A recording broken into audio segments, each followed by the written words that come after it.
welcome!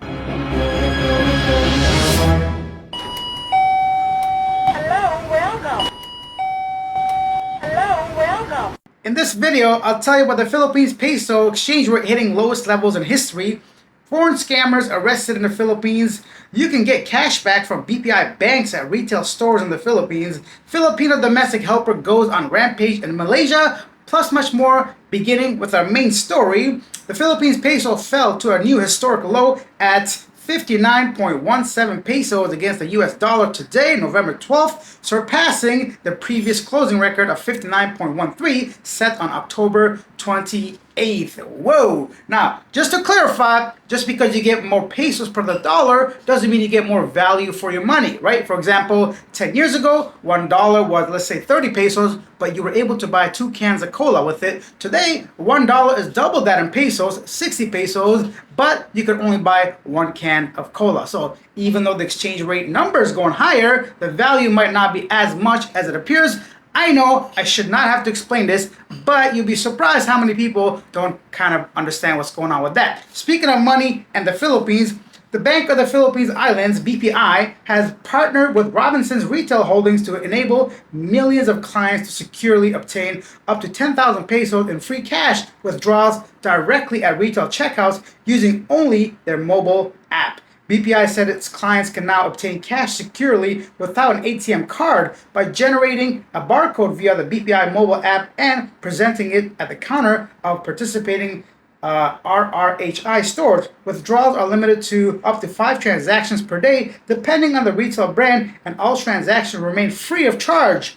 Whoa, on paper that sounds fantastic. Imagine going to a grocery store, getting all your food and say, you know what, give me 10,000 pesos, bruh. Here's my QR code on my phone. However, if you live in the Philippines, you know this may not be as smooth as one might think, given sometimes internet connectivity down there in the basements of some of those malls, or simply them not having cash available on hand. Sorry, sir, no more cash today because they barely have enough change for my 1,000 pesos. So I don't know if they have the authority to be holding on to hundreds of thousands of pesos in cash, especially when the foreigners come strolling through and wanted to kill 2 birds with 1 stone, not having to go to another ATM machine to withdraw some cash. Because if I were there, and if I had a BPI account, I'll be withdrawing multiple times a day, ensuring I don't pay the 250 peso withdrawal fee at the ATM. Also, just to not have to go and wait in line somewhere to withdraw money. Leave your comments down below. What do you think of this? Do you think it's gonna work out, or are we being a bit too pessimistic? Going on to our next story.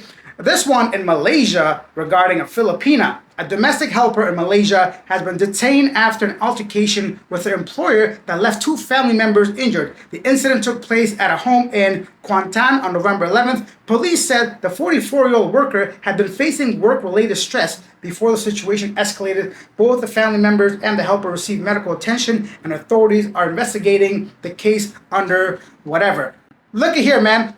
I really had to water that story down, but the images I'm sure I have to blur, and this involved a bunch of sharp objects around the house, and this girl severed another person's thumb, and it just got wild and out of control. Imagine how bad your working conditions have to be when you completely lose your mind against your employer and his mother, apparently. So luckily, lives have not been lost yet, but there was a lot of blood lost. So hopefully she gets some help mentally, emotionally, whatever she needs. I don't know the details. Maybe she's just a normal person that committed a crime. But also, if you know a lot about the OFWs in any country, sometimes, actually a lot of times, they do not get treated well abroad. Going on to our next story, speaking of abroad, former Department of Public Works and Highway Secretary Manuel Banoan has left the country, the Bureau of Immigration said. Immigration spokesperson Dana Sandoval told Philstar that Banoan departed the country while covered by an immigration lookout bulletin order that the Department of Justice previously issued.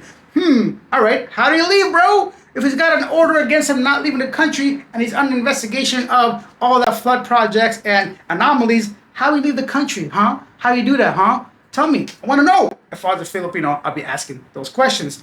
Next up, we go to China. China will donate 141 million pesos, that's, I don't know, about almost $3 million, and humanitarian aid to the Philippines over the devastation brought by Typhoon Tino and Super Typhoon Yuan, the Chinese embassy in Manila announced. The embassy said China has allocated about 1 million USD in cash and 10 million Chinese yuan, approximately 82 million pesos, in kind to provide relief to the victims. Also, a bunch of other countries like Japan, Singapore, India, United Arab Emirates, and of course the US have also donated money or at least some kind of assistance during these hard times in the Philippines.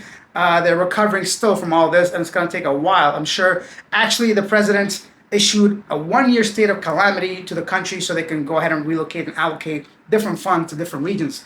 So that is what's going on with that. A little bit weird, if you ask me. On one hand, you got China sending rockets all over the place and doing stuff in the ocean. On the other hand, here's some money for some damages, but I guess maybe different departments, different avenues, different ways of looking at things, you know?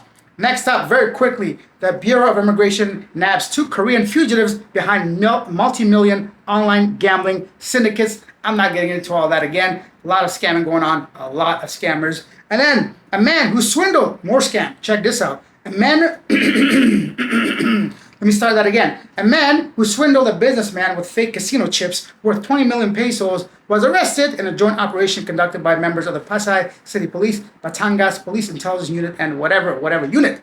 Imagine how dumb you gotta be, bro, for somebody to take away 20 million pesos from you using fake casino chips. How does a man that stupid come across that kind of money?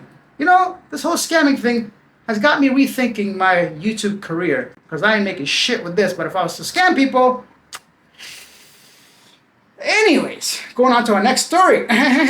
Did you know... Oh, more scamming. What a surprise. I didn't even know. Did you know that a family was tricked into paying over $360 for Thailand's free digital arrival card? The biggest giveaway was the so-called urgent service fee, something that doesn't even exist. The official TDAC is always free and processed within minutes. So the TDAC is the Thailand arrival card, similar to the e-travel from the Philippines. Both of these services are 100% free. They're very annoying. I understand. Nobody wants to be filling out nothing, but they're very straightforward and simple. All it does, they want to know where you're staying, which plane you're arriving from, who's part of your family, whatnot. That's it. It's free, and I just usually do it in line while I'm waiting for immigration. But if you want to be a bit more prepared, you have up to 72 hours to go ahead and fill these cards out. One thing I want to mention, I really don't see the point of them, because nobody's ever there to ensure that what you're inputting is actually correct. For example, your phone number, they don't check. Your place of residence, they don't check. Where are you staying? They don't check. They don't check anything. So I could write anything on that card and nobody checks it. What is really the point? And real criminals, they don't need this Thailand arrival card or e-travel to be caught. They have many other ways to get past this. I get it. Listen, it's very straightforward. Like I said at the beginning, it's not a problem, but I just don't see the actual need for it.